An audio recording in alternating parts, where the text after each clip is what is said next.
Well, good evening. Welcome to this special presentation by Globespan. So glad that you can join us tonight.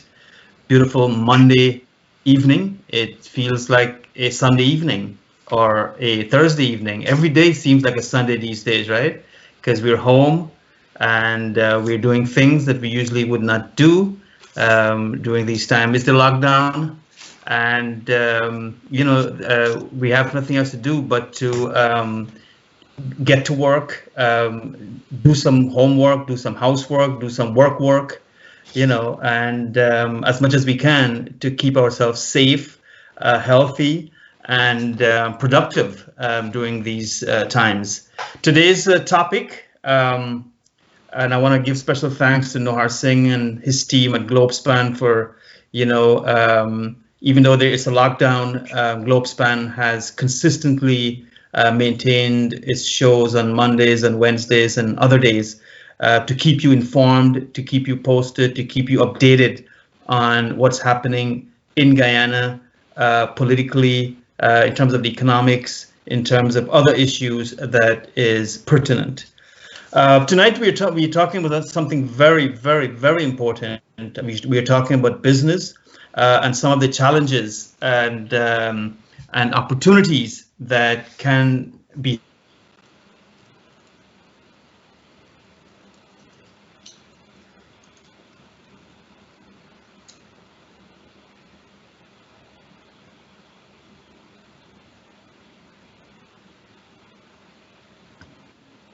lockdown. There's, of course, the political lockdown that we've had over the last, 45, 50 days.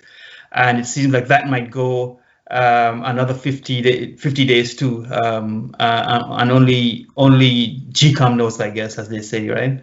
And of course, it's the month of Ramadan. So a lot of Muslims also are on a spiritual lockdown so that they can keep themselves safe and healthy during their lifetime and so on. But today's topic is important because not only are businesses today not able to do business, but there's a lot more they can do to ensure that that we can have, when the pandemic is done, a more vibrant economy, better business processes, and so on.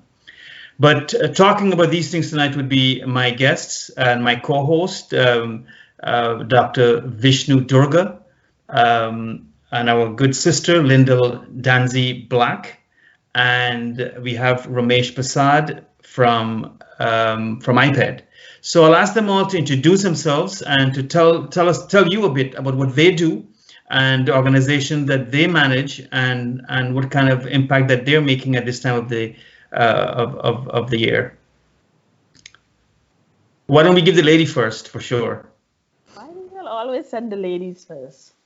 Anyway, good evening, Guyana. Good evening, our online diaspora, Caribbean folk who's tuning in.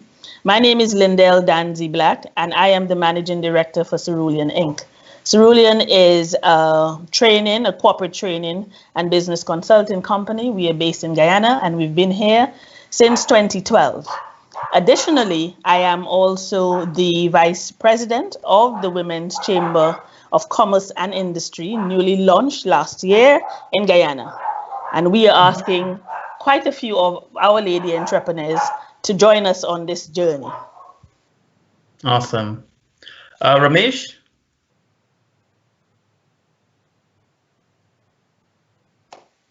We can't hear you, Ramesh. Your mic might be off. Oh, my apologies for that. That's right. Yes, good evening. Thank you for having me on your program. Blessings to all our viewers tonight.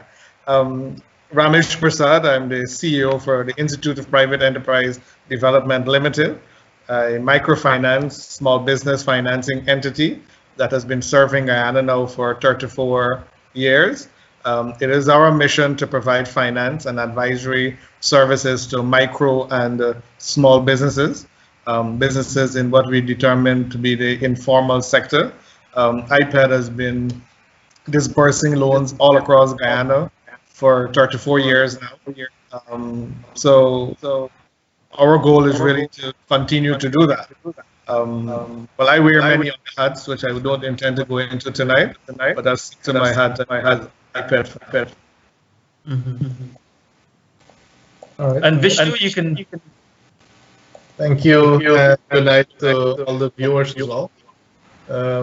My name is Vishnu Doerga. For the purposes of this evening, I would want to introduce myself as the chairman of Action Invest Caribbean.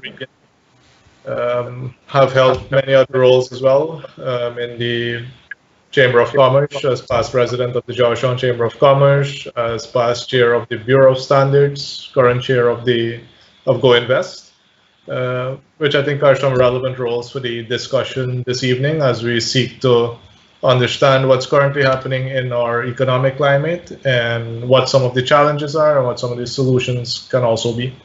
Yeah.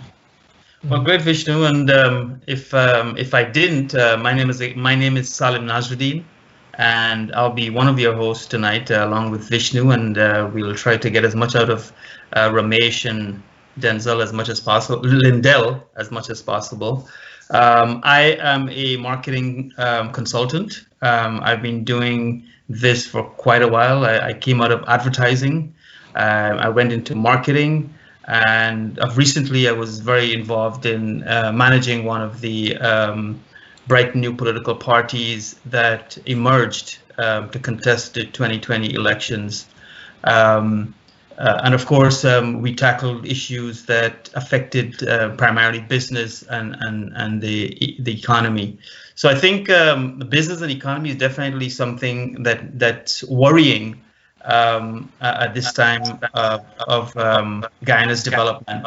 I know with COVID, with the election, and then of recent, you've got the oil, the oil price being significantly reduced. It does pose some challenges to the Guyana economy.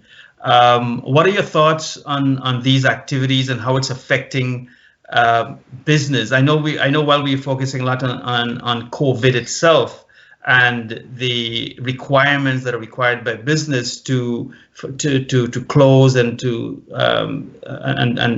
ensure that they maintain some level of distancing if they were to open. But there is a bigger issue of the economy itself being at peril because of oil prices, the political mix-up, and of course the COVID. I would love your thoughts on that. Yes. So, Salim, in terms of the order. Well, you started. Yeah, we are in a very difficult situation. One of the ways of looking at it is as if we're facing a triple threat of crises in this country at the moment. And the population already has to suffer through an extended elections period where all of us would have expected that this would have been concluded within a week. That very quickly took some different turns, has been through our court system. So it creates a lot of uncertainty for our business community. Businesses have to make the decisions on how they are investing, what is the next likely thing to do. So from different roles, we are getting quite a lot of inquiries on, what is the next step. We are not getting, the level of clarity that we ought to be getting from GCOM for one. I think today the latest we're hearing is that we're awaiting the arrival of the CARICOM team. And then after that, it might still be another couple of weeks before we get some conclusion on that. And then coupled with COVID, of course, we're taking the approach of better being safe than sorry with somewhat of a lockdown. We have seen in our community that there's still a large amount of people who are not taking it as seriously as they should, which again might actually defeat the purpose of a curfew, because the more people that interact, the faster the spread could happen.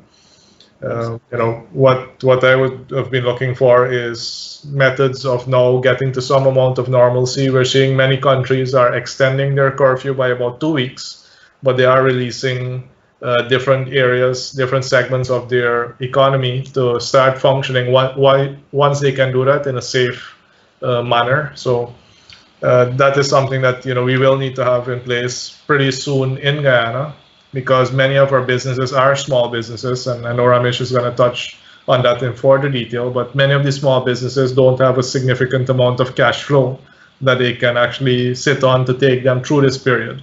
So their livelihoods are also significantly affected. Ramesh, you want to take a stab at that? And how are your clients coping with the triple threat, as Vishnu mentioned? All right. Well, we all know that we are in unprecedented times, times that we have not necessarily experienced in the past. A few weeks ago, I thought it would have been just a double whammy, but now it's a triple whammy situation, and it can lead to many other challenges, right? So we have a situation whereby we've had delays in our election that is causing some great anxiety in businesses and uncertainties.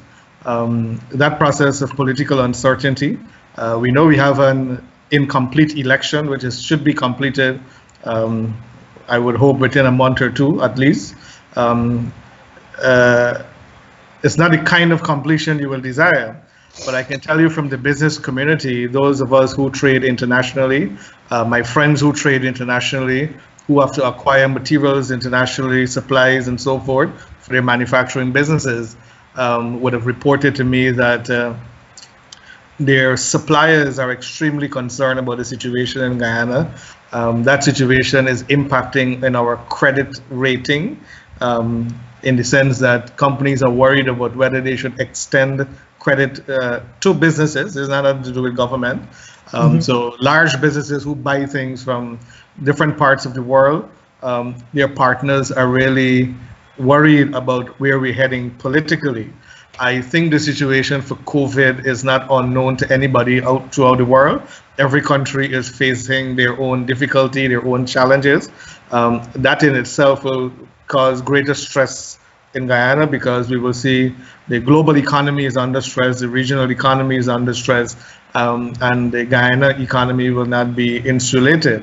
From a broader perspective, we have been averaging economic growth of an average of just above 4% in the last 4 or 5 years. And in December, you would have had a projection from the IMF and the World Bank, who would have projected a range of between 65 to 82% or 85% growth. So as a December, Guyana as a country was expecting a total growth in our economy of about 82%.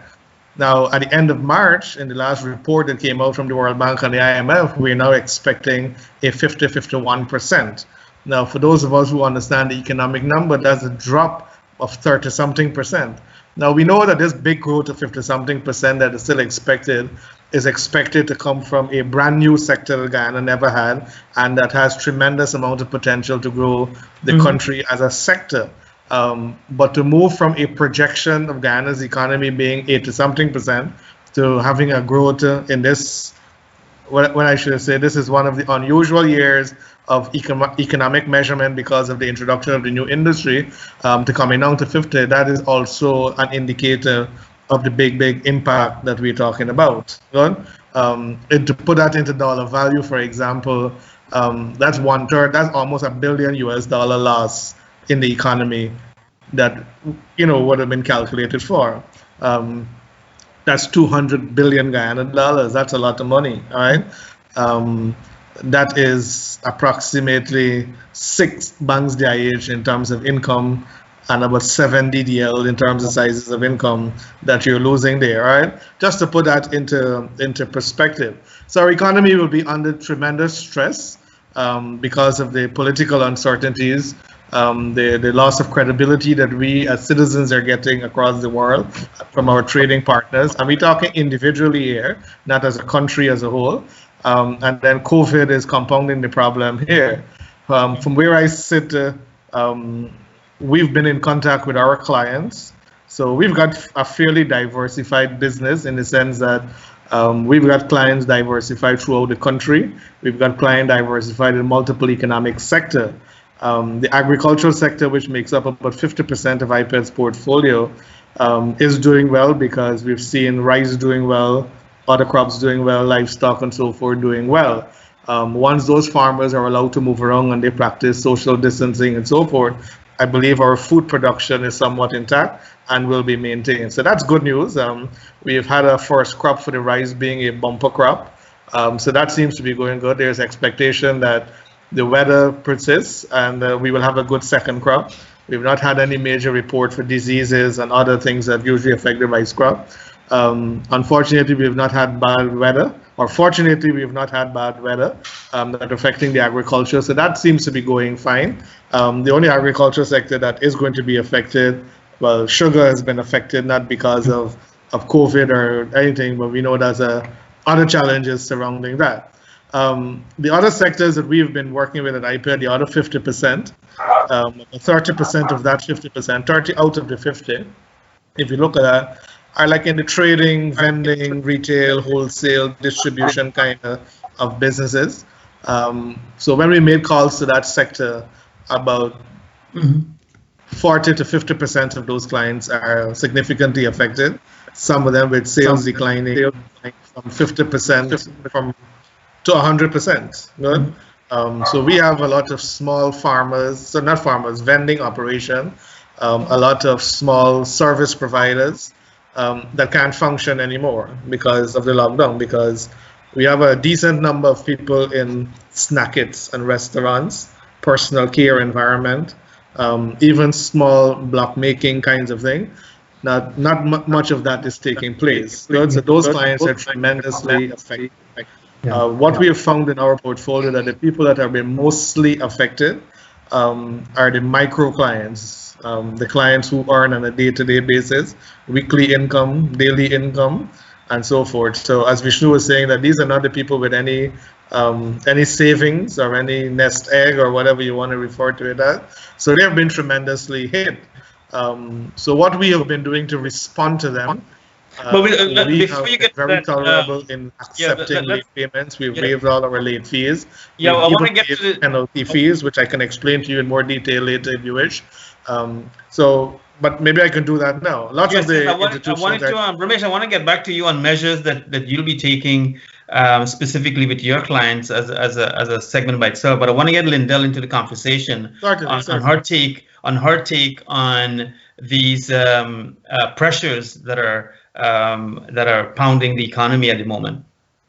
Okay. Well, I would like to flip it a little bit and look at what is really right now constraining the minds of our business sector, and that is that we are very worried about ourselves, our families, our communities, by extension, our countries, and internationally. So what we as a chamber has been doing is monitoring very closely COVID. We have been taking on the information out of the WHO and of the local Ministry of Health to make sure that we are passing on that information in a very looking to get to receiving up-to-date guidance as to how we can provide information on the COVID. As it relates to COVID and what has happened, we have seen an increase in technology, in delivery services, in health and wellness, and you know that health is wealth. So because of that, we find that the lockdown has now caused quite a few women and women-owned businesses to be affected. We heard from Mr. Persaud, from Ramesh, regarding the number of retail organizations, the micro organizations who are affected. Most of them are women. We also found out that men forms most of the deaths with COVID globally. In Guyana, it is it's equal in terms of almost equal men to women, but the women are the ones who are taking the brunt of the care in society. Yet still, some of those women are owners of businesses, and obviously there will be a huge economic drain based on that. So we are very concerned about that. We are concerned about giving up-to-date information on helping our members and women in business generally to focus on health at this time, taking care of themselves, taking care of their families, because regardless of what happens now, if people are not healthy, if we are not practicing the social distancing, there will be none of us to do any of this analysis that we are doing. Yeah, in most countries around the world, their governments, like the United States and Canada, even Trinidad and so on, they're providing, they've organized a stimulus package for their business community, individuals, even nonprofits, even nonprofits in America, who are a big part of the functioning of society as well. The government is supporting them to ensure that they can maintain their staff and so on. Do you feel, Lyndell, that because I haven't heard much, I don't think much Guyanese have heard about it. Is there a stimulus package for Guyanese businesses and families? Well, with the current situation in Guyana at this time, what I have been seeing is a lot more of civil society, a lot more of BSOs looking at how they can help. I have also, from my company's point of view, have worked with the women miners, I've worked with Safe Guyana, and done quite a bit of work in getting out as much as we can. This is not. I will not belabor the points that were made before me because we have already established what the situation is. What I would like to focus on mainly is what we as community can do at this time. Yeah. Correct, and I do see tremendous work among the private sector and right. Even some of the government agencies and so on, but specifically on the issue of a stimulus, Ramesh, do you see a need for such? I mean, a lot of the Guyanese society, was somewhat poor to begin with, and then to layer these other pressures can certainly dry the pot. I mean, do you feel there's need for a stimulus package? Certainly. I believe that the kind of hardships that we are faced with currently, if the fiscal space exists, and we'll talk about that shortly, we do need stimuluses to get back and going. So what you need is that you need support for business interruption. You need payroll support to maintain employment. You need financing to rebuild businesses. Good. So any amount of support in that regard is important. We've seen some initiatives taken by the government. I am aware that work is being undertaken by the ministry in studying the situation, doing surveys, doing research at this point in time to acquire data. I believe that we can be in a position to benefit from whatever they have to offer. I also have the view that despite I understand the need for a stimulus, I also know and I'm aware that the fiscal space that is necessary to provide a stimulus is almost non-existent and it's absent. We don't have the kind of reserve as a country to draw down on.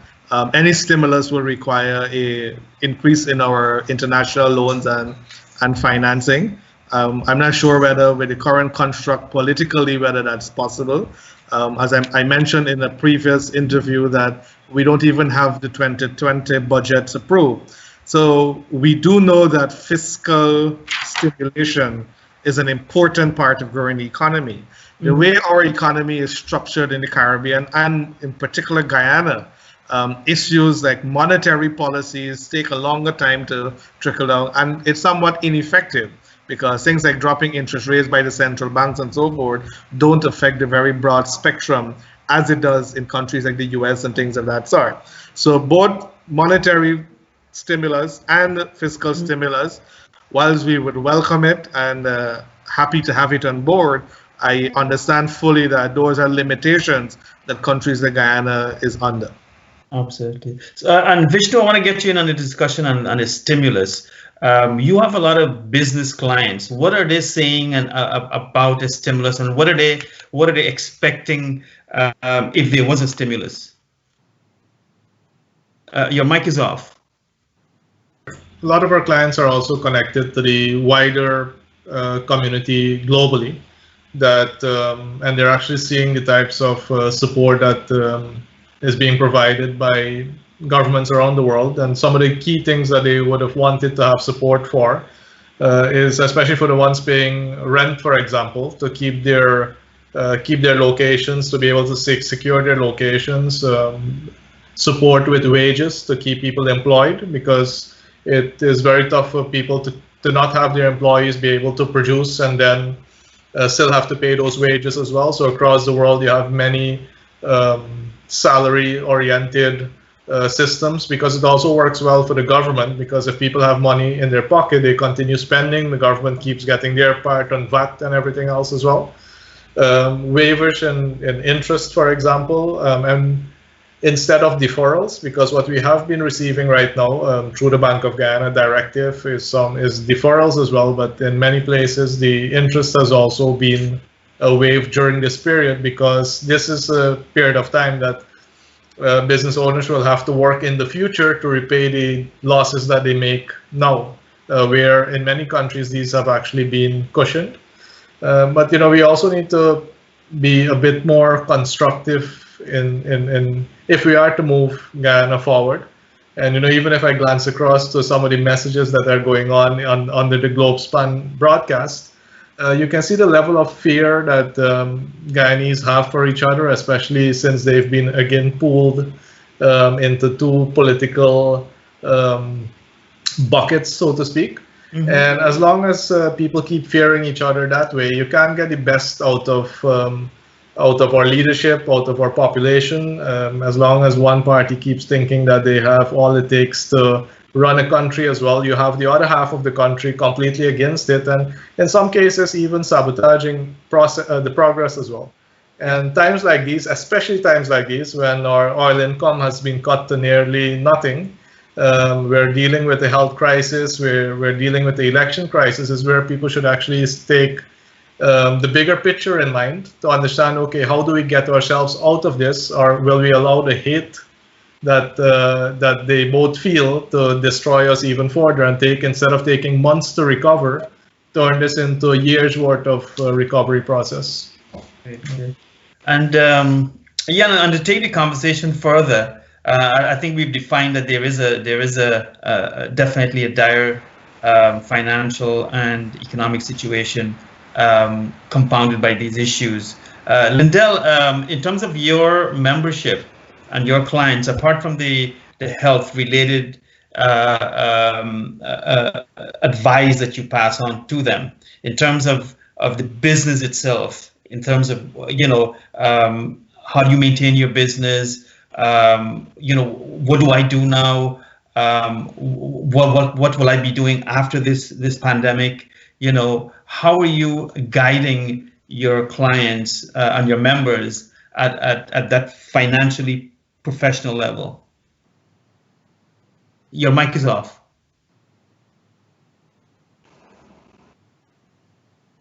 I think your mic is off.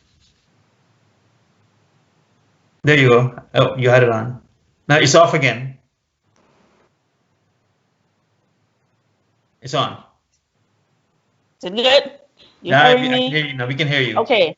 Right. So the some of the issues that they have brought forward to us is the fact that there's a loss in trade, cash flow problems, struggling with overheads, especially rent. Rent seems to be the thing that a lot of our clients are coming to me with, as well as some of them are looking for advice on as it relates to consumer affairs, as well as labor, to ensure that they are doing the right things. So what we have done is, I think on Saturday, we actually pulled together a grouping of clients and businesses and spoke with them about what are the issues that they are facing. And more specifically, what we did was brainstorm with them on some of the opportunities, because let's face it, COVID will leave behind some legacies. The economy is what it is. What business opportunities are you seeing? So we had quite a session where we pulled on all of the resources that we could find to come together. And what we have done as post that event is actually to send out to those clients the entire listing of some of the business ideas that they can look at in pivoting at this time.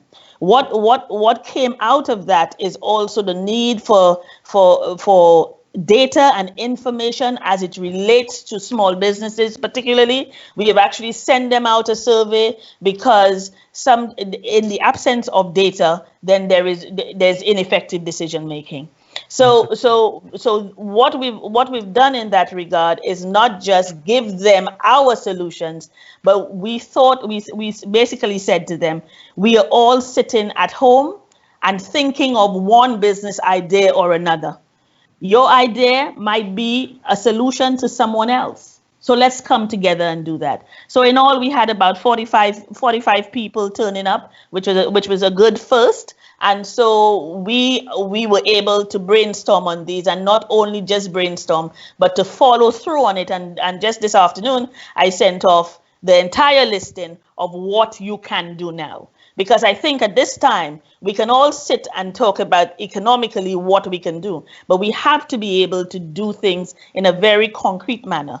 Give people some solutions, so that when you look at the legacy left behind by COVID, yes, there is the how they call it, the emotional issues that we will all not forget. Mm-hmm. But based on what is happening, there are some opportunities. So let's try and share that.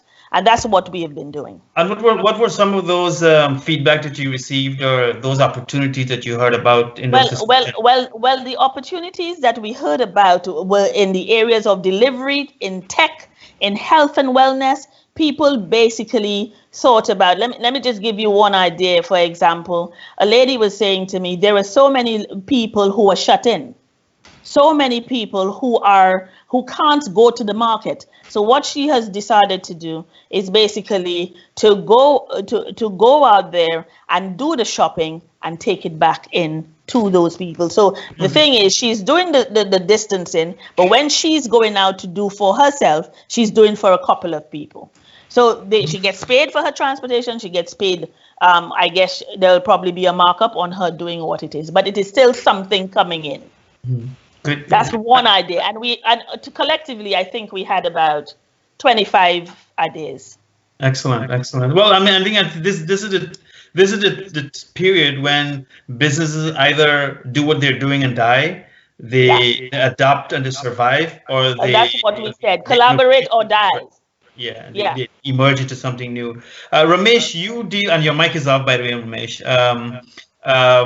You deal with a segment of the population that are significant, because they take care of themselves and their family, and they create maybe a few jobs here and there, and they provide food and other necessary resources for the population. But they're also very vulnerable. They're also very poor, sometimes not skilled enough, and those kind of things. How are you working with them during the COVID pandemic lockdown period? Okay, so what we've been doing for our clients, those that are affected, and those who make requests for support, because not everybody is equally affected in the same dimension. Some people have resources, some people don't.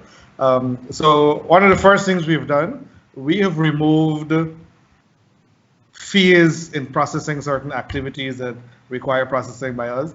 We've removed late fees. We have removed penalty interest.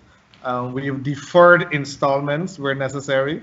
We have been giving the clients the assurance that, okay, we understand that you will be late. We will accept your payment when it's late. We will charge you no additional interest. We'll charge you no additional late fee. What do I mean by that? If you got a deferral from your loan, all that happens is that you have an extension of 3 months to the end of the life of your loan. Good? But the interest continues to accrue. What we intend to do for those who are affected and those who request, all right, is that if we extend the life of your loan, you pretty much pay no interest for the next 3 months on that loan if it's late. Good? Which is supposed to be a financial relief to you. Good? Again, this is not applied across the board for everybody. It's applied for businesses that we do an appraisal to understand that they've had challenges. All right? We are also. I mean, are you seeing a significant amount of those cases of clients asking you that I can't pay? Yes, and as I said before, we expect about 30 to 40% of our clients in the micro sector, which is about 1,200 to 1,500 clients, to be asking for that kind of support and relief going forward. All right. So we have been preparing for that. We've also been supporting businesses that see opportunities at this time by fast tracking their application. We have suspended some types of lending for certain type of businesses that we know can't really make the kind of progress now. But any business in food production, food supply, agriculture, we continue to support any business that's adapting their business model to the current situation and needs new equipment, new tools, new materials, and so forth. We're also trying to support them. All right. We're trying not to venture into too many new clients. We're trying to work with the existing clientele we have first, and then once resources permit, we can start working with the others. All right. A big part of this is working with people to understand their mental health, and by us making contact with people on a regular basis, we have just been talking them through the process. As I said, we've probably made contact with 3,000 of our clients in the last 4 weeks. So we've been spending a lot of time talking to them, getting feedback from them, understanding their challenges that they're faced with, mentoring them where necessary through the process. So those are some of the things that we have been doing from the side of iPad. We've also been producing information so that they will know how to adapt. I think I had an article in the Stabrook News on Friday, and I'm circulating that information. We'll be having very small breakout sessions in terms of how to cope, how to rebuild, how to strategize out of this session, all right, or out of this crisis. So a lot of work is going in from our support staff in making sure we hold the hands of the client through this process. Yeah. And Vishnu, what are some of the recommendation in terms of your clients that you give them at this time to what they should be doing during this lockdown period? Yes, there's no customers to the door, the phones are not ringing, and so on. What can they? How can they redirect their resources or energies that they may have?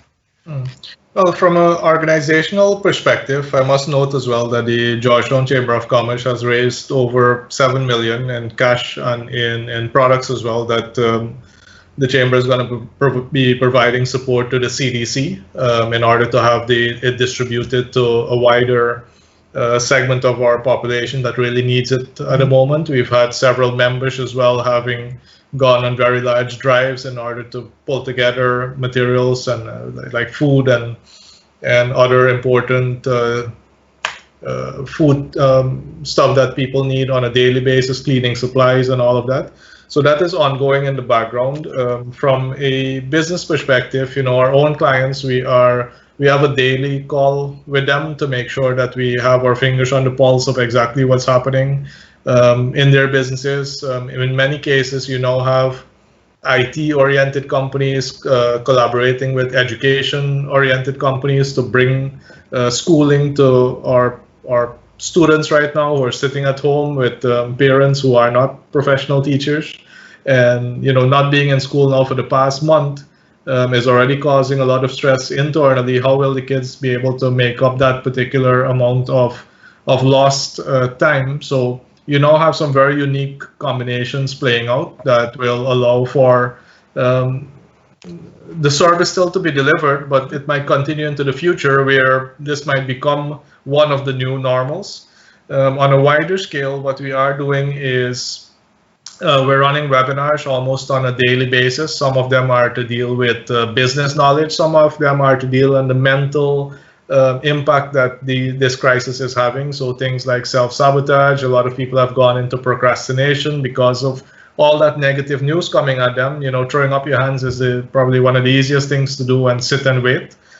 So we are making sure that we provide information that is useful to persons that they can make decisions on. We're providing quite a bit of complimentary advice as well, in short sessions that business owners can call in, and that we walk them through what some of their options are. The financial institutions, we actually had, based on the interview myself and Ramesh did on Sunday, we had 2 inquiries came in today regarding iPad and what can be done. So we would channel those to Ramesh's organization, for example. And another key thing that we're also doing is we're conducting interviews with businesses that are still serving their clients, because one thing we do have to remember is that nobody's clients or customers vanished into thin air. They Correct. still exist, and they still need their product, they still need their service in one way or another. And many of these companies, although one of the things they've frozen might have been their marketing budget, or they might have cut some salaries or some other expenditure, we're helping them by 10-15-minute interviews, allowing them to express how they can still safely serve their clients. And that also is making a significant impact for them, because now they have a piece of content that they can share around. And those are some of the main ways in which we are working on reducing the impact. The Chamber of Commerce as well is gathering information. I think this week there are another 2 meetings on suggestions that can be provided to bring back some normalcy. So there's a lot happening in the background. What we all would wish is that it would have been a more national approach with the business community, civil society, all the organizations that also want to play a part. But again, with the current situation, election-wise, that is very difficult. Has there been and you're a significant part of GCCI, and we've got a woman chambers of commerce here, and we've got former PSC president, I believe, on the call here. Have there been an effort by the current administration to sit with the private sector and figure out, what's happening, and what kind of help is needed, what kind of support is required, and how we can do this together? Was there anything like that? So from the information at my disposal, I know that it has been handled from the CDC to date. However, again, in my opinion, given what you can see happening all over the world, it needs to be a much stronger approach with many of these organizations, because what you don't want... The CDC would be more relief related in terms of taking food around the countries and so on. But I'm saying in terms of addressing some fundamental issues that are impacting the economy, and how to mitigate that given the time, whether it's 1 month, 6 months, or whatever it is. Well, we've seen surveys being done by the Ministry of Business, for example, on the impact on businesses. The Guyana Tourism Authority also did surveys on what's happening in the tourism industry. However, we haven't seen it turn into any measurable relief to businesses. I don't know if Ramesh or Lyndell have experienced anything different. For me, the only other difference is that the Small Business Bureau, I know, have reached out to quite a few of us regarding what can they do to assist. I was actually on an interview with Paul Moore on the NCN with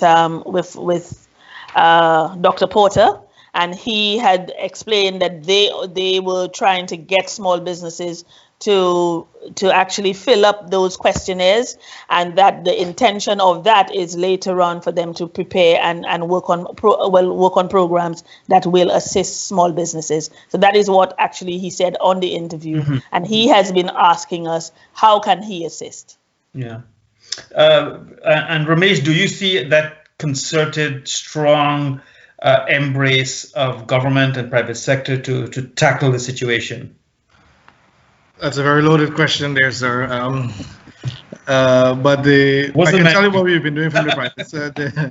The private sector question has, the private sector has been collaborating. We've been meeting regularly with our stakeholders, And we've put together a series of actions we believe that the government can take to provide relief. That was sent to the government with about 4 weeks ago.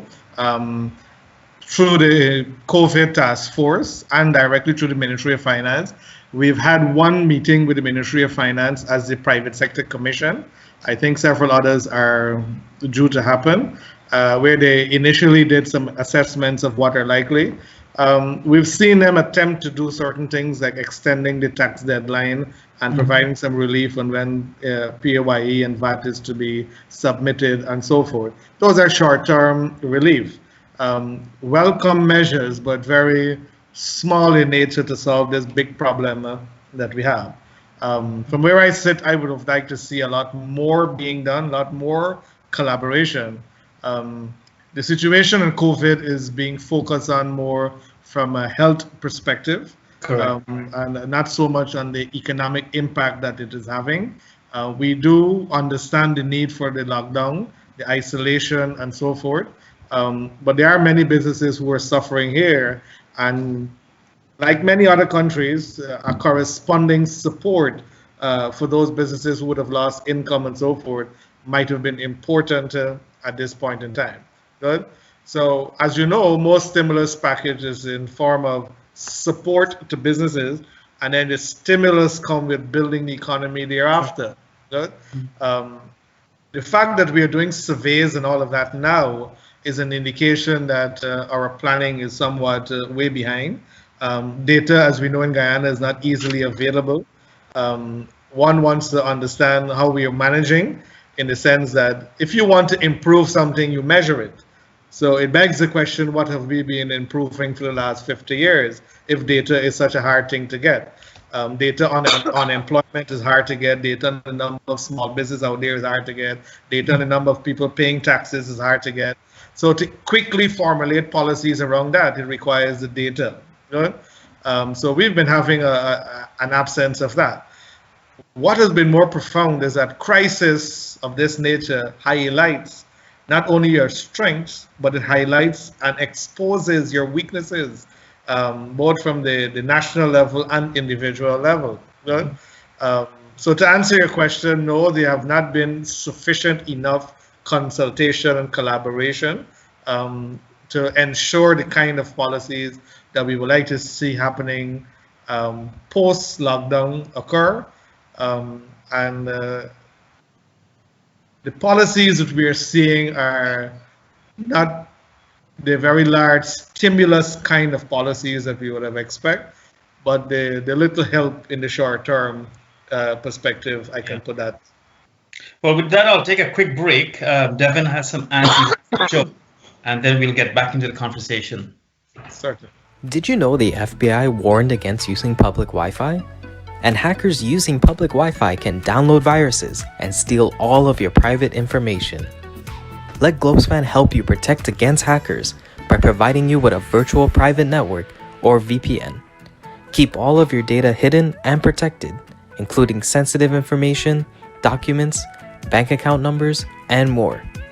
The FBI recommends using a VPN, and Globespan can help provide one for you.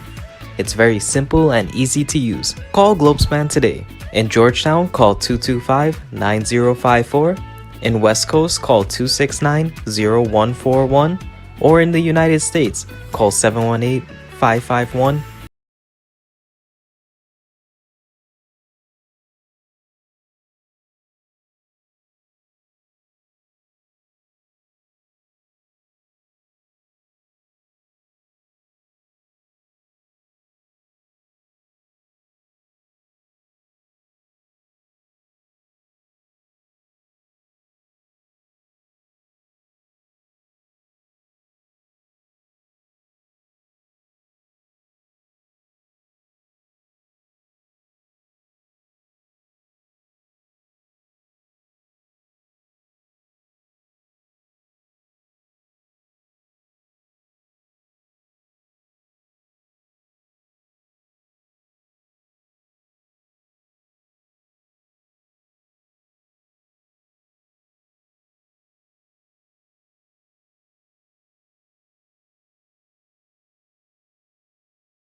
3290. All right, well, welcome back. On this Monday night, we are talking about business challenges and opportunities. We've been spending a lot of time on the challenges, and we've got about 40 minutes more. We'll be talking about some opportunities under this lockdown, because there are many. Definitely, under every dark cloud, there's a silver lining, right? So, and no economy has ever come out of a recession or a pandemic and died. It has rebounded. Look, we've had 2 world wars where millions of people died and cities burnt, but yet we have a world that we can live in and still enjoy. Ramesh, you talk a bit about the lack of data, and as a marketing guy, I live on data, and I know for sure for my clients in Guyana, and for projects that I've done in Guyana, it's been very, very difficult to get data. And in fact, you have to just invent your own sometime, So right now, we know there's businesses in Guyana, of course, registered, non-registered, of all sort. But you, of course, have active clients who are in business. And based on your data, what's the failure rate? Not that I'm blaming, IPED for the way it's managing its funds and its loans, but that might serve as a way of extrapolating the wider economy. What's the failure rate in Guyana for businesses? I shouldn't say failure, that's a bad word. I should probably say, the one that goes out of business every year. And what do we expect after this pandemic, given that there's additional pressure? Well, I can't answer that question specifically with numbers and percentage, but I can say that there will be numerous amount of businesses that will be affected. The resilience of small business, as you know, even though they might be suspending operations, because their livelihood depends on it, they will restart. Good. Mm-hmm. So those very small, tiny operations will get going again. They will have some hardships, but they will get going again. Good. Because of the level of informality also, gives them some level of flexibility to keep going and keep improving. I can't quote specific numbers, but I have a retention rate in terms of loans that I measure at IPED on an annual basis, which is about 70% of our clients repeat their business with us, all right? And do continuous lending and so forth. That could be as low as 80% or as high as 80% in a good year. My preliminary number is that I would probably end up having that retention being about 60% in 2020. Yeah? So that's like a 10% fall off, more there, if you really do look at it. In terms of total dropout, about 25%. So that's the kind of hardships. Now, a drop off of a loan doesn't necessarily translate to a closure of a business. Correct. It just means that the business might be dropping off a stressful activity to repay the loan. But then what we've also found in the micro business sector is that somebody starts a business, it's flagged as a micro business because they're doing poultry today. Their first batch of poultry fail. They're unable to repay their loan, they move on, but then they become a barber or a minibus driver or something else of that sort. Good? So that's the level of resilience those businesses tend to have. Yeah. So great. Lyndell, do you have any insights on that? What's your feed and what types of business specifically might be falling off the grid? Okay, so as it relates to, I can speak for my clients and my observation.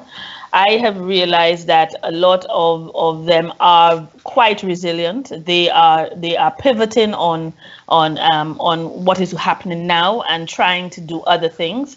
One of the statistics that we had was that I think the ILO was saying that 195 million people will be out of work as a result of COVID. And so that has brought home some serious questions to me, to my clients. And one of the things that I have been talking to them about is to get involved in agriculture.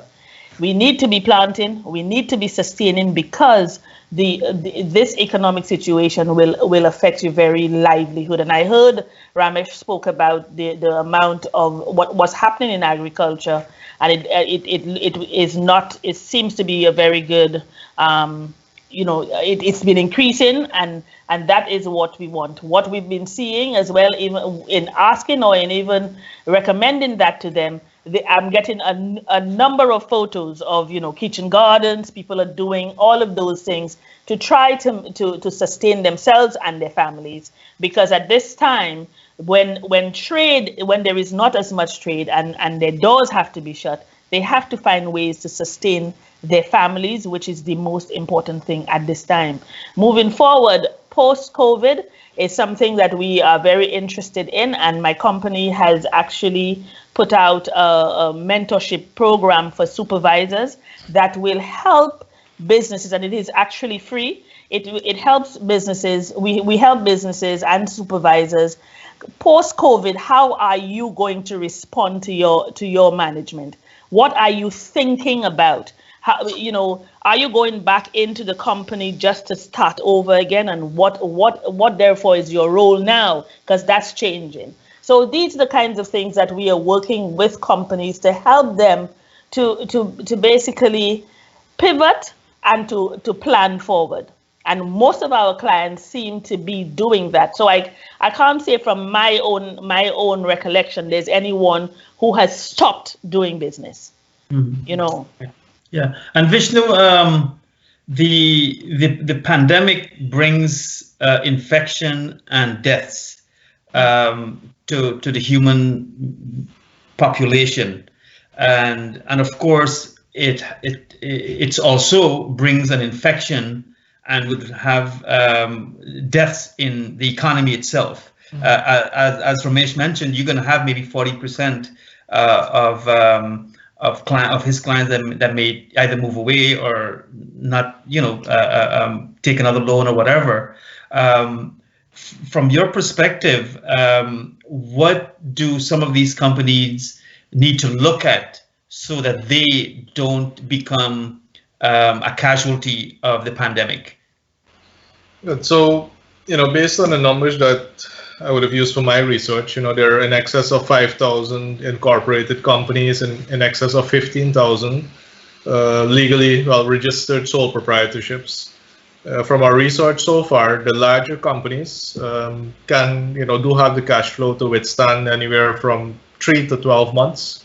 The ones who are foreign subsidiaries are actually here more for investment purposes. And if you look across the Caribbean, I think it's just Guyana and the Dominican Republic, if I'm not mistaken, are the ones that are still expected to have some positive growth in 2020.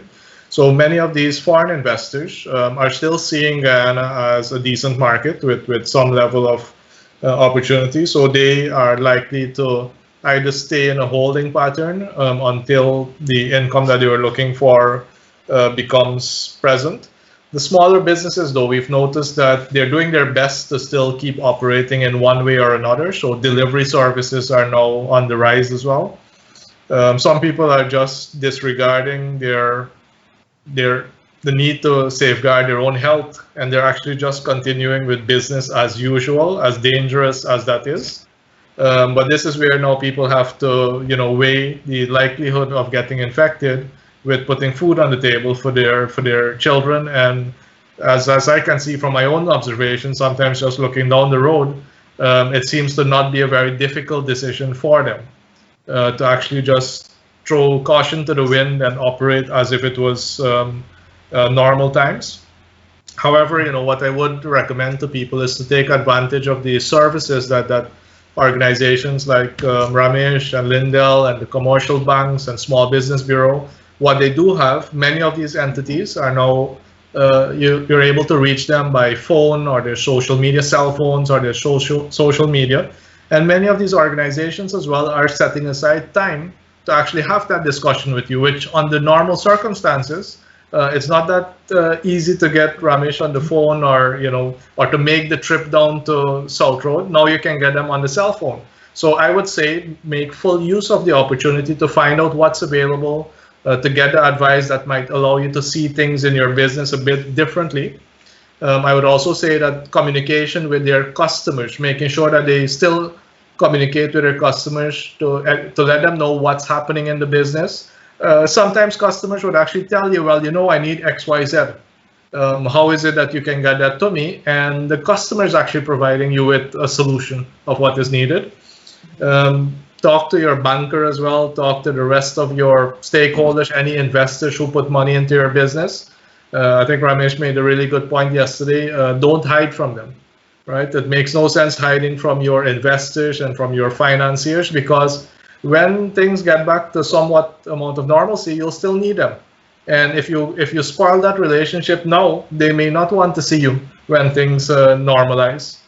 And a big one as well that I've seen a lot of companies are stepping towards right now is taking advantage of automation. So we have bakeries right now that are looking at just modernizing their entire plant, because when they're working with 60, 80, 100 employees, if one of them gets sick or doesn't meet, they're coming with a fever, or they would have to shut down that bakery, right? If they can't really make sure that their process can be handled safely. So automation where there is no need for a high number of staff, or only technical staff that can work at the distance that would still remain safe. I think that is important.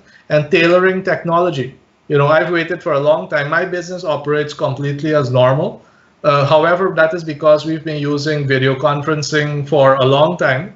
I've had clients who used to leave their homes in Parika and in Skeldon and in Lyndell to come down for a 1-hour session.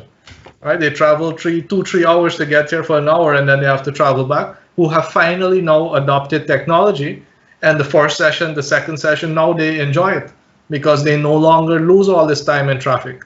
For me as well, I'm so much more productive with meetings, because now going from one meeting to another meeting is a click of a button and switching a Zoom room. And I'm into my next meeting. My people are already there waiting for me to have the next meeting. So using technology, e-commerce as well. Many of the companies in Guyana were using their website, or actually I would say not using their website. Many broken links on their website, outdated information. Their website, even if we can get to a point of e-commerce, a website could now be used as a showroom. So if you can't come to my physical location, you can actually view everything I have, and we can maybe arrange cash on delivery. So there are many, many different ways in which people can make their business run a lot more effective. A lot of my clients have now recognized that they do not need to operate their business with the number of people they had. And I think it's a very important realization as well, because as oil and gas gets kicking again, that is going to be the sector that's going to drive up salaries in our country. And in the past, when it was easy to have a bakery, have an auto sales, have whatever business, to throw bodies at the problem, if we see that it's not going as fast, we just hire another person, we pay them 80,000 or 100,000 or how much ever. As the years progress, those salaries are going to start doubling and tripling, and we would not be able to throw bodies at the problem anymore. So we do have to take advantage of technology. And the good thing is that there are Guyanese companies that can assist with that.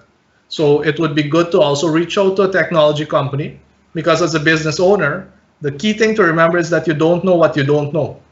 And many business owners are also operating on outdated information, on outdated business models. They need to call someone who is a master at finance like Ramesh and say, Ramesh, what am I not seeing here? They need to call a technology expert in and say, technology guy, this is how I'm doing things. What do you think is possible here? And that is where a lot of innovation can also happen at this point in time. And Ramesh, picking up from what Vishnu said, what are you telling your clients in terms of what they need to be doing to mitigate any kind of fallout, losing their business or losing all their staff and those kind of things? How are you working with them? What are you telling them to do rather than what you're doing? You've been telling us what you've been doing to help them, but how can they now be empowered to sort of mitigate these pressures? All right, so out of crisis comes good things and comes bad things. What I've seen more of in the last couple of weeks is that a lot of good is coming out, all right? And before I tell you what I've been telling my clients, I'll just share with you two things that I've done. And just to elaborate what Vishnu was saying there. In the last 3 weeks, I've tripled my communication and marketing budget rather than cut it, good, to get information out. I could afford it, and that's why I'm doing it. I had to recruit 3 firms to help me with communication. One in public communication, one is a marketing agency, and one is digital marketing, okay, to get communications correct and so forth. So if I'm to tell anybody anything, you got to keep communicating. You got to keep your product out there. You got to keep your brand building. You got to up your game at this point in time. Good. This is a very good opportunity, and this is what we've been telling people, to re-examine your entire business, re-examine your entire business model, re-examine whether your business that you were doing is like, if you cannot operate right now as a business, ask yourself the question why you couldn't operate and how you could operate in this kind of environment going forward. Right? One of the reasons why this current situation has been positive for us at iPad, and we've been transitioning nicely in terms of planning our employees and so forth, is that 3 to 4 years ago, we've started to pay attention a lot more. You know, health and safety used to be an industrial thing, factories and so forth. We've started to adopt protocols of safety and health, incident reporting and recording and so forth. That has caused us to plan for this day here. We didn't plan for a pandemic, but we had systems in place. So we've been recommending to clients, look at what's happening now. If you're a barbershop, for example, you will have to continue operating if the crisis continue. If a cure is not being found until 18 months from now to get vaccine, you have to survive. So you now have to start remodeling your business to adopt technology to the level that maybe a surgeon, for example, has to do in the room, so that you'll probably have to wear your face mask, sanitizing, sterilizing, and all of that of your equipment. So we have been working with all the businesses to tell them, relook at what you're doing. Good. We've also been encouraging our businesses. So you've mentioned that calls are not coming in from customers, but we should be calling our customers. We shouldn't be waiting for them to call. We should be calling them. We should be finding out. You know, I've heard from 4 or 5 of my strategic suppliers yesterday. I've been on phone calls since 10 o'clock today until now, right? Constantly back to back every hour, talking to strategic suppliers of iPad, people who will provide online banking, payment solution, disbursement criteria, asking me how I can deploy this, not only for the crisis situation, but going forward. So learning from that, how can we really adapt the business? We also need to, I've been telling people to relook at your capital expenditure, relook at your budget. Now, as an institution, I would have had to do budget till October for 2021. I've started my budget for 2021. I've started to relook at where I'll end up for 2020. I've even started to relook at my strategic plan for 2025. Good? So I'm utilizing the time now to say that, you know what? The pandemic is a lot of uncertainty. It's something we didn't plan for, but I'm now modeling it into future planning of the organization. Good? Since the lockdown would have been announced on April 3rd or so forth, I can tell you, April 2020 is probably one of my most busiest months as an executive, all right, in the last 10 years of being at iPad as the CEO. Good? Busy in the sense that I'm seeing opportunities, I'm fighting challenges at the same time, and we're trying to share this information with the clients. I'm saying that to tell people that we can throw back and give up, or we can come to the forefront and fight this. Good? Sure, some people listening to this program might not have seen me so publicly exposed in the longest while, but I'm doing this because I believe it's important to be out there to give you the assurance that we're there to serve you, right? So in addition to this program and everything else, we're all over the place trying to make sure that our clients, we can be in touch with them. The first people that I called 4 weeks ago was my banker to say that, you know what, I don't foresee having a problem paying the loan. And this is iPad we're talking about. And I need an extension in the overdraft limit up to the end of December. Good? And if for any reason I can't pay, please understand these are the circumstances. Good? Every single supplier that we would normally have to pay on a monthly basis, we started to work with them very, very early. Good. And that's what we have been passing on to the clients. Speak to your suppliers, speak to your creditors, speak to people that you owe. Good. One final point I'd like to make there. At this time, if at no other time, it's expected that business operate ethically and professionally. Your ethics, your professionalism will be more highlighted now than at any point in time when there is no crisis. Good? Now, some people might be wondering, what am I talking about there? Now is not the time to lie to nobody. Now is the time to be truthful in your business.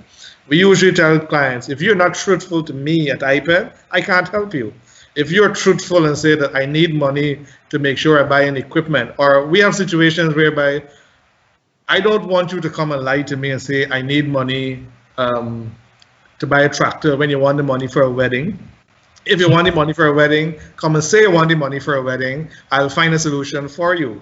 Good. So the point I'm making here, now is not the time to lie to your strategic partners and so forth. Good. Taxes. People don't see the government as a strategic partner or the state. Paying your taxes, paying your NIS. If you can afford to do those things, continue to do it. Don't take advantage. There will come a time if you keep deferring everything, good, it will pile up, good, and you'll be unable to pay. And that's where it comes to proper cash flow management at this point in time. Good. So those are some of the advice I would like to pass on to people. That's what we have been doing as a large business. That's what we've been sharing with our clients. And that's what I've been messaging to everybody publicly as far as I could. All right. Stay in contact with your customers, stay in contact with your suppliers, and act ethically and professionally at all times. Yeah. And Lyndell, as a business organization leader, I'm quite sure you would agree with much of what Ramesh mentioned. Oh yes, totally, totally. I really do. The one thing that I want to put a plug in for the ladies, because Ramesh's staff has contacted us to offer financing opportunities for women-owned businesses. So I'm hoping that once you're putting out all of that information, Ramesh, that we are still on your radar. Certainly, so that is what 40% of our clients are women, right? Exactly, and your officers have already come to us and spoken. So I'm really hoping that they are that they can be helping, post-COVID. Something else that I would also like to talk to, and also we are saying to our clients, is the availability of the MMG facility to use it as a merchant. A lot of small businesses are currently starting to use it, and that's a good thing. Also, this is not a time for us to be playing that we are experts on COVID. What we need to be doing is documenting our processes, and that is something that we are telling our clients day after day, that this is the first time that you have had, and we as a company have had to deal with a pandemic. So should we have another one, what are we doing? How are we going to know how to deal with these? Develop policies of emergency response for your company and document your processes in every time I say SOPs, it is taken differently, but in SOPs. So in your operating procedures. So it needs really for us to document and always have the lessons that we have learned. So the next come around, if anything like this should happen, we would be ready. I also want to echo the saying of Ramesh on ethical behavior. It is paramount. A lot of businesses are not coming very clearly on certain things, and so that affects what they could get. And so we are very, very big on integrity, and these are some of the things that we tell them about. We also ask that they service the debts that are pertinent. At this time, you really have to streamline, and this is something else that we have been talking about. We also tell them about looking out for grant facilities, assistance, financial assistance, and we speak about iPad as well, because I know that the officers at IPED was also ready to work with women. But we also say to them, this is not the time. It's not at this moment. Post-COVID, totally, you can go and approach Ramesh from now, but it wouldn't be for this minute. Correct. Right? Mm-hmm. Do you see, and we're talking about opportunities here, many businesses in Guyana tend to do business for Guyanese. And of course, Guyana's population is, just a speck of the rest of the world, Do you see, as part of the re-engineering or the rebuilding of businesses, to look at the global market?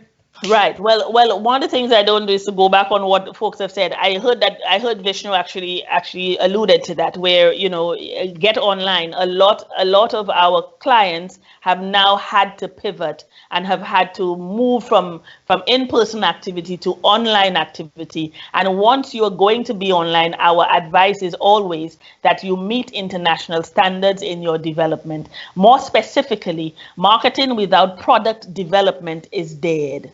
Right? We could tell the world all of the great things that we have to offer, and when it is for us, when the time comes for us to deliver on those things that we are marketing, if we are not developing our product and making sure that we meet standards, then we are as well as dead as a business. And so we say to them, Guyana, once you're online, Guyana is not your only market. Yep. Right? You can tap into internationally. Yeah. Vishnu, you talked about e-commerce and you talk about technology and so on. Are you saying with conviction that we can go that route and the Guyana infrastructure, our telecommunication infrastructure, can handle it? I know whenever I'm in Guyana, most places don't accept credit card, for example, and people who live in America, they hardly touch cash. You never use cash for anything unless you're going to a street fair to buy food, and even then there's so many apps available, like 25 apps available on your cell phone for payment. So do you believe that Guyana has the infrastructure to sustain a movement of businesses moving from your local clientele to a more global clientele that require speed, security, as well as the functionalities of the business world? From a telecommunications perspective, I would say that given the increased demand on that particular service at the moment, I would say that they've been performing fairly well. However, when it comes from a payment angle, we would have to look at what the Bank of Guyana is doing now. For several years, they have now been working on what is called the National Payment Platform, in order to really have the interconnection between the commercial banks through the Bank of Guyana to make it much easier for electronic payments to take place. It has not happened as fast as we in the private sector would like it to happen. However, there are options. Many of the commercial banks have their devices that the merchants could have so that people can use their credit cards. I think one of the key things that has slowed us down is that we're still a very cash-based economy. Many of the same small businesses that we are advocating for right now actually do not, pay their fair share of taxes. And again, I'm always worried about companies that are making an income by not paying their fair share of taxes, because when they do get audited and when they are sorted out, they cannot survive, because the money they were actually making was the money that they were withholding, in some cases illegally, from taxes. And because it has been a habit in Guyana, and again, I've been in the private sector service for 18 years. You'd be surprised how many companies come and complain to me, and when I say, well, come bring your documents, I'll go with you right now to whichever agency. Maybe in my history of 18 years, I probably had less than 5 companies brought the documents and say, okay, let's go. So keeping their transactions below the radar is what cash is really good for. So unless companies as well, and it's more the small businesses, sole proprietors, maybe unregistered businesses that usually get involved in that type of activity. Unless they decide, and I would strongly encourage them to use this period of time as well to reflect, is do you want to continue running a business where you cannot, I think sometimes we make a joke, they have one set of books for themselves, one set of books for the bank, one set of books for GRA, and in some cases, if it's a male-owned company, one set of books for the wife, right? So we do have to be really careful about, do we want to continue? And it costs a lot, right, to maintain all those 4 books. And by the time they're ready, when I have to talk to them, they don't know which one of the books is the right books. So they don't actually know how much money they're making, how much money they're not making. But if you move to a place where everything you do is above the board, then it's very easy to use the bank system and electronic banking, because then you don't have a worry about being traced if you do everything the right way. So it's also a sense of ethics, a sense of wanting to be above board that is needed. There was also, when this whole thing started kicking in with the elections and with COVID, significant withdrawings out of the bank because of a worry of not having access to cash, that the banks actually put limits on how much you can withdraw out. They actually reduced the limits of how much you can draw out on a daily basis, because all of that becomes harder to track. So I think in terms of infrastructure, we do need the electronic payments arrangements to be completely sorted out. I think we did come off the blacklist, so we do need interconnectivity with the rest of the world so that we can have services like PayPal and Stripe and all of those to be able to operate here, because that's also a big limiting factor for us to sell online, but we need to receive our money as well. We don't want to have to wait through on the bank transfers and wire transfers and all of that.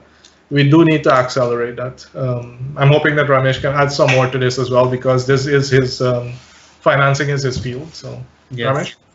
And yes, Ramesh, in answering that and in continuing with that, I wanted your take on how do you internationalize some of your clients? How can they take their business to, of course, not all would be able to, but some possibly can, or maybe new ones can emerge who can take advantage of the international clientele. All right, so to go to the point that Vishnu is making, I believe telephone infrastructure has been operational and working, but the issue is not the telecommunication infrastructure, the issue is the payment systems, right? And payment systems legislation and so forth. I do feel your pain about not having terminals and point of sales that will take your cards at every location you wish to go to. So I would say that now is the right time and the right reminder to ensure that that is a system we need to get on place. Of my 12 hours of work day so far, 3 hours of my day spent in discussion with a global payment system provider on how we can bring the systems to Guyana and have it functional and effective and so forth through our entity. So initial discussion, but as in everything, there is the right time for it. Out of this crisis, I had clients who were afraid to use WhatsApp. Now I'm in communication with them every day via WhatsApp. I mean, I've moved my 4,000 clients, I've moved from 1,000 of them communicating by WhatsApp to 3,000 of them communicating by WhatsApp now. Good? From less than 500 of them having an email to more than 1,000 of them having an email address, because that's the way easy to communicate. So I've seen through my children's schooling, parents coming together for PTA meetings. You go to a physical PTA meeting at the school, you see 20% turnout. Today I was at a digital PTA meeting for a small block of kids and we had 80% turnout. Well, point I'm making there now is that technology adaptation, Zoom, Facebook Live, WhatsApp, Skype, all of those things there are contributing to people adopting the technology. Well, we have several 100,000 smartphones in the country that we can leverage to do all manner of things. Good. So I'm optimistic that some of the challenges that you face when you travel to Guyana could be resolved in 12 months to 24 months from now, because more and more people are recognizing that these are things that need to be resolved. I'm also aware that the banking system is solving some of these payment system issues, like electronic funds transfer, automatic clearing, and so forth. that you will have solutions. If it wasn't for COVID, you might have already had some rollout by some of them. So those things are going to be resolved. In terms of making some of our clients international, we try to. I mean, small businesses are unique that they serve a small clientele. They're more local based in serving. They don't have this sophisticated management infrastructure in place to think export and all of that. So a small percentage will graduate. So those we are trying to highlight what are the products. Everything boils down to product, quality of product, compliance to standard, compliance to safety, compliance to food safety, animal safety regulation, certification. So the few that we have been highlighting at the top end of this is to guide them along that path to make sure that they can reach that kind of a certification. When we talk about export, people like to talk about fancy, innovative products. I mean, one of the ways that we are working towards improving export at IPED is by promoting contract farming linked to larger manufacturers. Good. Take, for example, DDL is a juice producer, Topco. They've been investing several $1 billion in improving their production capacity for producing fruits. Our job is to mobilize the farmers to provide to them so that they can export. There are some pepper producers who are exporting. We're mobilizing pepper farmers in the supply chain and in the value chain to help them increase that. So those are the areas we are trying to improve on productivity.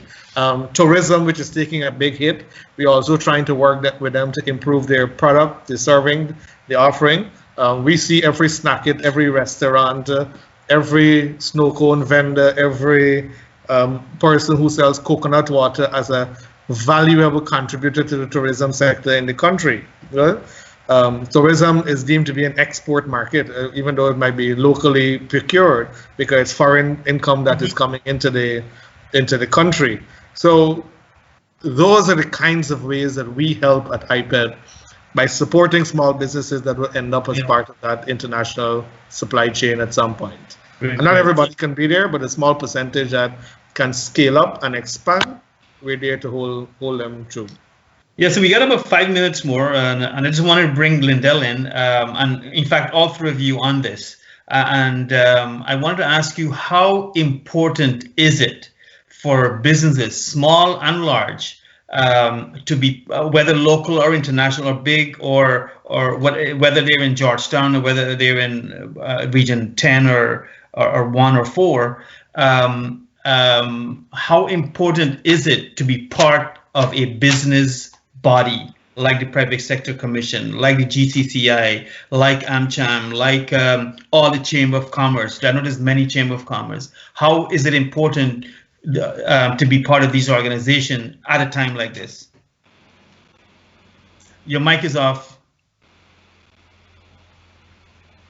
Before we go on to the Women's Chamber, the GCCI, there is a need for small businesses to come together, whether it be that you are setting up a group of women in a particular community, an association of farmers, just groupings of people, because that is how you get a voice.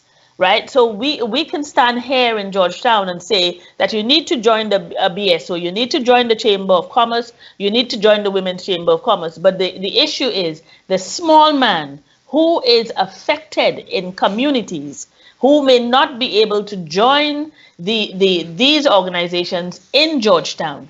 We are saying that unity is strength. You come together on one issue or another. Digital marketing is a big thing.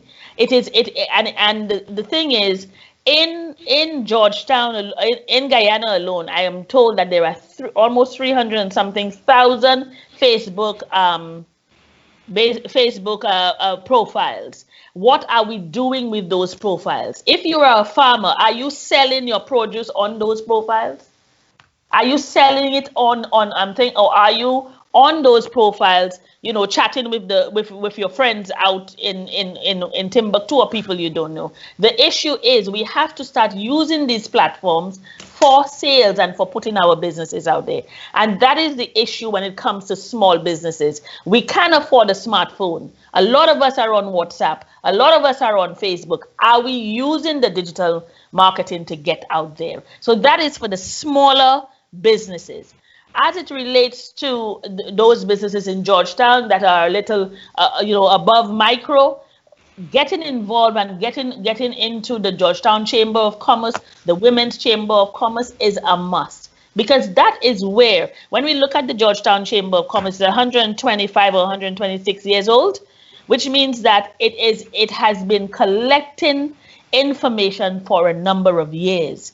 You cannot fight with that. So what you need to do is join it, right? And join it so that you can be a part of the information flow, so that you could also have a voice. Also, I believe that the Women's Chamber of Commerce is one such organization. We are specifically looking at women in business, but we believe in men and women in partnership for development. So we are not fighting with the men. We are saying that we would like to work along with the men. So you, as a small business, being part of us, will also get a voice. So we really want to encourage people at various levels to come together, because that is where you create a voice in your interests.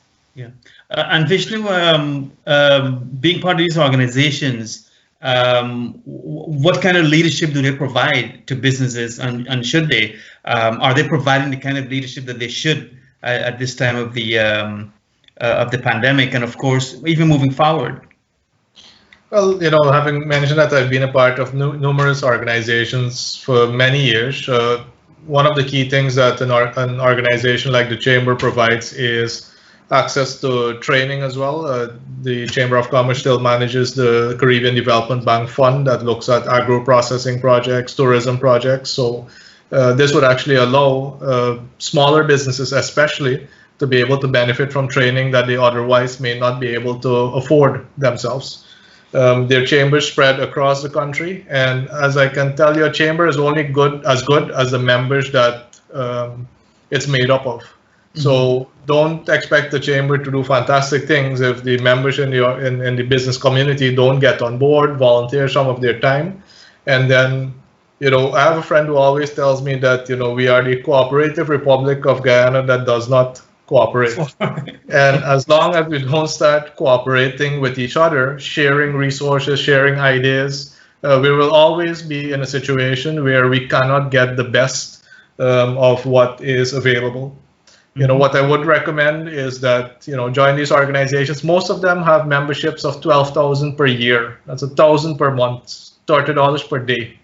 For $30 per day, there's absolutely no other investment you can make in your business that will provide you more access to information, more access to free training, more access to networking with possible customers as well for your own business. And I would say use this time to upgrade yourself, figure out if whatever sector you're in, if you're a farmer, if you're planting peppers, go learn about how to get better yields out of your pepper. If you're planting rice, go figure out which tractor implement is going to allow you to get a higher level of efficiency. Get certified. Whatever sector you're in, once your business is one that can fit within the local supply chain or international supply chain, find out which standard covers your industry and go get certified. We have a Bureau of Standards in Guyana that supports with this process at the next to nothing cost. Right, next to nothing cost. And if you go, for example, to the Center of Local Business Development, which is, by the way, is also housed at IPED's building on the top floor, there is so much business support there available at the cost to Guyana, but not at the cost to you directly. So please make sure to use their services. Right now, they've transitioned the majority of their courses online. And, I did see some of the comments in the thread about how does this help poor people and poor farmers. And as long as we think of ourselves as poor people and poor people who need handouts, that's exactly where we will stay. What stops a poor person to catch a bus or borrow a phone or get some data and end up, and let's forget COVID for a second.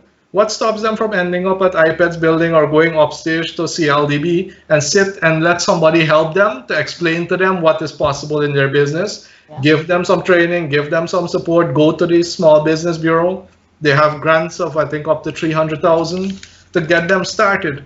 And also, finally, I would want to say is that all these companies that are coming to Guyana right now, these are not companies and businesses that are the weakest in their economy. If they're coming from Trinidad or Suriname or Barbados or the US, they're not the weakest one there. They're not running away from those countries to come here. These are companies that are doing well there. And I do foresee that a lot of these small businesses, maybe people who consider themselves poor at the moment and are not willing to upgrade themselves and to certify themselves, they will have to end up working for either another Guyanese business that is moving ahead or for one of these foreign companies. And there's absolutely nothing wrong with that. In many cases, I have to advise small business people, standalone people, to liquidate everything, pay off your debt so you can actually have save some face with your family. If you borrowed money from them, sell all the things, pay the people back, go get a job. And when we do the mathematics, they actually earn more money with a decent job than what they were attempting to do, especially if they weren't getting the right advice and support. Right? So I would like to share that with you. Yeah, and Ramesh, I want to bring you in here. These organizations like GCCI, private sector, and all the chambers of commerce and all their rice associations and the beef producers and whoever else they might have in Guyana, what's their role in advocacy? What's their role in helping creating policies for Guyana? Because I think one of the weakness of Guyana, and it's probably what's causing a lot of the fluidity of our foundation, is the lack of really serious, enlightened policy making. And sometimes I believe that these organizations are not even in the discussion for policy making. And I'm talking specifically on economy and business and those kind of things. All right, so just before I answer your question there, to answer to some of those people, IPED serve 4,000 poor people on an annual basis, right? When clients complain that are not borrowing from IPED, that our processes are complex, too much of requirements. If 4,000 persons can subject themselves to getting their facilities processed on an annual basis, anybody can do it. And we're dealing with all manner of people. Since our existence, we have disbursed in excess of 150,000 loans for 34 years. So we must be doing something that it is okay to get that done. The Private Sector Commission, for which I've been functioning a lot in the last 10 years maybe, is the umbrella body for most of the associations that exist. So individual associations like a chamber localized to an area or a sector might deal with issues specific to those chamber or business association. So the Private Sector Commission, you might see faces out there, but the Private Sector Commission is made up of 24 sectoral organizations. So the Rice Millers Association, Private Sector Commission. Shipping Association, Private Sector Commission. Good. Forestry Association, Private Sector Commission, to name a few. So how do you benefit from the work of the Private Sector Commission? At the Private Sector Commission, we deal with cross-cutting issues. We deal with governance, we deal with taxation policy, economic policy, and the two of them I'm missing right now, but we deal with issues that are cross-cutting, that are affecting all businesses as a whole, and not just a few. So how do we help? 3 ways I can just summarize here for you. We get your problems heard by the policymakers. Good? And in that process, your problems get heard by them, and they develop policies to solve your problems. In the last 10 years, I have been interacting at different levels with ministers of government, international agencies, and all that to get the problems of small businesses heard right up to the highest level in the country, Caribbean-wise and internationally. So that's what we do for you at the organization. We get your problems heard. The other benefit of being a part of these organizations and being in communal environment is that you learn things that you would not normally learn in the newspapers, good, or information. So you obtain business intelligence in the process. So being involved results in you obtaining business intelligence. And the third benefit of being a part of this organization, in addition to all the others that exist, and this is just a summary, I can list 100 of them, is that you get a wide range of networking abilities. Good. And don't underestimate the value of networking. You've got people in these organizations that can solve your problem for shipping. They can solve your problem for telecommunication. They can solve so many other problems that you may have had. Good. And the value of that network is great. That's why, despite all the negativity surrounding it and all the cuss up that we just get, if I use some crayolas there, we still fight every day to be a part of it because we see value in doing what we're doing. And at the highest possible level, I can tell you, that is what we have been working on all the time, advocating for policies, for the ease of doing business, advocating for policies for improved livelihoods, advocating for better economic policies, advocating for good governance policies, good, advocating for fair play and fair treatment to employees, making sure that the labor laws are complied with, advocating for a strong GRA, a strong NIS, a strong public service. I can list a whole set, all right? But those are the things that we do as organizations. And when you are members of them, and you know what? You benefit from them even if you're not a member. Because when we advocate for all. We don't advocate for only our members. Great. Well, with that, I want to thank all three of you for taking your time out and sharing your wealth of experience and knowledge about the business environment, the challenges that you've shared with us of your clients and your members, and of course the opportunities that lies beneath this lockdown. Business out there and individual out there, I want to emphasize. Please maintain guidelines and secure and regulations and restrictions as outlined by the policymakers. Take care of your staff. I think that's a very important one. Take care of your staff, whether you have 1 staff or 100 staff. I think your priority is your staff. So businesses, don't let go of your staff. Like, find some creative way of keeping them. Also, businesses. Be part of your community at this stage of the game. If there's a COVID-related support or distribution, be part of it. If you own a truck, donate your truck. If you're a distributor of flour, then give 20-30 bags of flour so it can be used. The companies that build their brand now by helping and providing solutions to their community and to their customers are the ones who are going to be the shining star after this pandemic.